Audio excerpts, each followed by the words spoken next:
Hi everyone. आज हम पढ़ने वाले हैं बहुत ही इंपॉर्टेंट से एक्सप्रेशंस जो हर कॉम्पिटिटिव एग्जाम के लिए बहुत यूज़फुल हैं। आज का जो हमारा पहला एक्सप्रेशन है वो है टू गेट इन। हमारे पास दो एक्सप्रेशंस यहाँ पर दिए हुए हैं, एक तो है to get in and to get on. ध्यान रखिए, टू गेट इन का यूज़ करिए आप कार के लिए, और अदर देन ट्रांसपोर्टेशन के लिए आप यूज़ करिए। अदर देन कार के अलावा कोई भी ट्रांसपोर्टेशन अगर आप यूज़ करते हैं तो आप यूज़ कर सकते हैं टू गेट ऑन। इसका मतलब बेसिकली होता है प्रवेश करना, टू एंटर और टू बोर्ड अ व्हीकल। अगर हम किसी व्हीकल पर जाते हैं या फिर कहीं पर एंटर करते हैं तो उसके लिए हम एक एक्सप्रेशन यूज़ करते हैं टू गेट इन या फिर टू गेट ऑन। इन्हें हम ईडियम्स भी कह सकते हैं, एक्सप्रेशंस कह लीजिए या फिर ईडियम्स कह लीजिए। एग्जाम्पल देखेंगे, it is easiest to get in the car from the driver seat side. Driver की साइड से कार से एंटर होना बड़ा ही आसान होता है। The door on the other side does not work well. मतलब जो अदर साइड का जो डोर है वो अच्छे से काम नहीं कर रहा, तो अभी के लिए एज ऑफ नाउ के लिए अगर आप ड्राइवर सीट से अगर एंटर करते हैं तो आपके लिए ईजी है। नेक्स्ट क्वेश्चन है, नेक्स्ट एग्जाम्पल है, I always get on the bus to work at 34th street.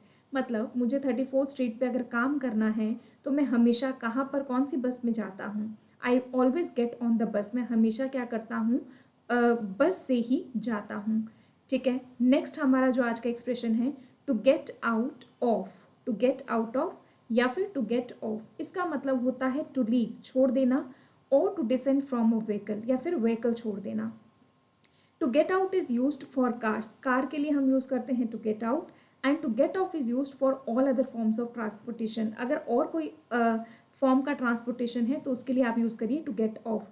देखेंगे जरा एग्जाम्पल में क्या लिखा है, why don't we stop and get out of the car for a while. For a while का मतलब होता है कुछ क्षणों के लिए। क्यों ना हम कुछ क्षणों के लिए इस कार से बाहर आ जाएं। Helen got off the train at the 42th street terminal. अब यहाँ पर क्या है, मतलब व्हीकल से उतरना। कहाँ से उतरती है वो, ट्रेन से उतरती है, तो गॉट ऑफ। बात करेंगे हमारे नेक्स्ट एक्सप्रेशन की, ये है to put on. To put on का मतलब होता है to place on oneself, usually set of clothes. कपड़ों के लिए हम यूज करते हैं, Mary put on her coat and left the room. Mary ने अपना कोट पहना और वो रूम के लिए चली गई। Put your hat on before you leave the house. घर छोड़ने से आप क्या करें, पहले अपनी हैट को क्या कर लें, पहन लें।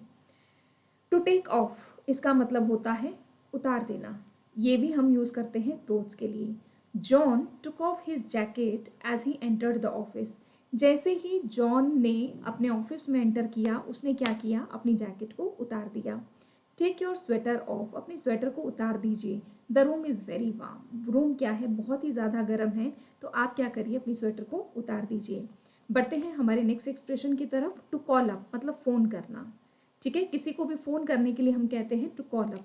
ज़रा एग्जाम्पल में देखिए क्या लिखा है, I forgot to call up Mr Johns yesterday, I would better call him now.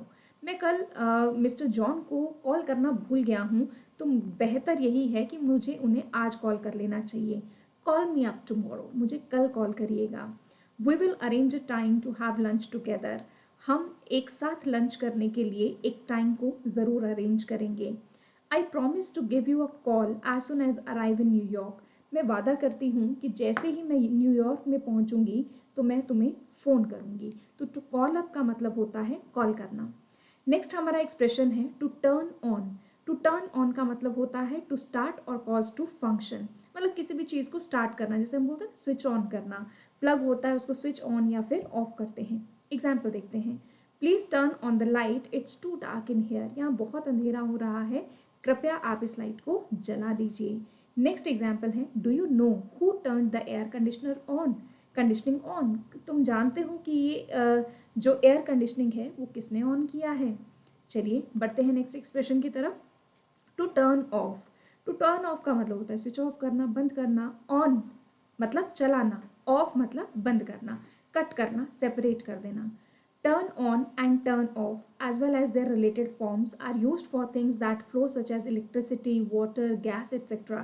Basically turn on या turn off का आप यूज़ करते हैं इलेक्ट्रिसिटी के लिए, वाटर के लिए या फिर गैस के लिए। Please turn off the light when you leave the room, जब भी तुम कमरे को छोड़ो तो प्लीज जरा लाइट बंद कर देना। Are you really listening to the radio or should I turn it off, क्या तुम सचमुच इस रेडियो को सुन रहे हो या फिर मैं इसे बंद कर दूं।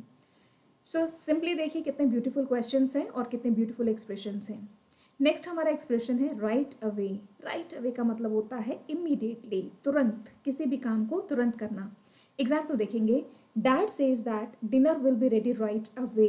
डैड ने कहा है कि इमीडिएटली डिनर रेडी हो जाएगा। So we would better wash our hands and set the table, हमें अपने हाथ धो लेने चाहिए और डाइनिंग टेबल पर बैठ जाना चाहिए। Tell Will to come to my office right away. Will से कहिए, यहाँ पर विल हेल्पिंग वर्ब नहीं है, कोई भी नाम है, आप जॉन भी लिख सकते हैं, कोई भी नाम लिख दीजिए जो आपको पसंद हो। मतलब जॉन को कहिए इमीडिएटली वो मेरे ऑफिस में आए। नेक्स्ट है to pick up. To pick up का मतलब होता है किसी भी चीज को लिफ्ट करना, अपने हाथों से उठा लेना। एग्जाम्पल देखते हैं, Harry picked up the newspaper that was on the front door step. Front door step का मतलब समझते हैं, दरवाजे के जस्ट बाहर जो न्यूज़पेपर रखा था, हैरी ने क्या कर लिया, उसको उठा लिया, लिफ्ट कर लिया, होल्ड कर लिया। Could you pick your toy up before someone falls over it, क्या तुम अपना एक खिलौना उठा लोगे इससे पहले कि कोई इस पर गिरे। Sooner or letter. Sooner or letter होता है आखिरकार, आफ्टर पीरियड ऑफ टाइम, मतलब कुछ टाइम बीत जाए तो वहां पर हम एक एक्सप्रेशन यूज करते हैं इवेंचुअली। इवेंचुअली बेसिकली होता है आखिरकार। एग्जाम्पल देखेंगे, if you study English seriously sooner or later you will become fluent. अगर आप इंग्लिश को जरा सीरियसली पढ़ें, सूनर और लेटर मतलब आखिरकार, मतलब कुछ समय के बाद आप फ्लुएंट जरूर हो जाएंगे। I am too tired to do my homework now, अभी मैं बहुत थक गया हूँ अपना होमवर्क करने के लिए। I am sure I will do it sooner or letter, मैं निश्चित करता हूँ या मैं श्योर हूँ कि इसको मैं देर सवेर यानी आखिरकार मैं इसको कर ही लूँगा। To get up. नेक्स्ट हमारी फ्रेज है to get up. To get up होता है बिस्तर से उठना, सोकर जगना, है ना। Carlo gets up at 7 o'clock every morning. Every morning Carlo कब उठती है, मॉर्निंग में 7 o'clock। At what time should we get the children up tomorrow, कल हमें बच्चों को कितने बजे जगाना है। एट फर्स्ट होता है इन द बिगिनिंग, मतलब शुरुआत से ही, ओरिजिनली, मतलब जैसे ही हमने क्लास स्टार्ट की आप सब इसमें क्या हो गए, बहुत ज़्यादा इंडल्ज हो गए और you started working on your expressions. Example देखेंगे, at first English was difficult for him, उसके लिए इंग्लिश बड़ी मुश्किल थी शुरुआत में, but later he made great progress, लेकिन बाद में उसने अच्छी प्रोग्रेस कर ली है। I thought at first that it was Sheila calling but I realize that it was Betty, मतलब शुरुआत में मुझे लगा कि शीला मुझे बुला रही है, बाद में मैंने रियलाइज किया it was not Sheila, it was Betty, वो बेटी थी। अब मैं आपको दे रही हूँ एक छोटा सा होमवर्क, वो होमवर्क है ये आपकी एक्सरसाइज। इस एक्सरसाइज में जो हमने ऊपर एक्सप्रेशंस पढ़े हैं उसी से रिलेटेड आपको इसकी आंसर बनानी है। मैं वेट करूंगी कि आप 10 के 10 क्वेश्चंस पढ़ेंगे और इनके आंसर्स मुझे कमेंट सेक्शन में ज़रूर लिख करके देंगे। नेक्स्ट क्लास में मिलते हैं, टिल देन मुस्कुराते रहिए, खुश रहिए। मिलेंगे लेसन 2 के साथ, बट उससे पहले हम बात करेंगे लेसन नंबर 1 के आंसर की। Bye and take care.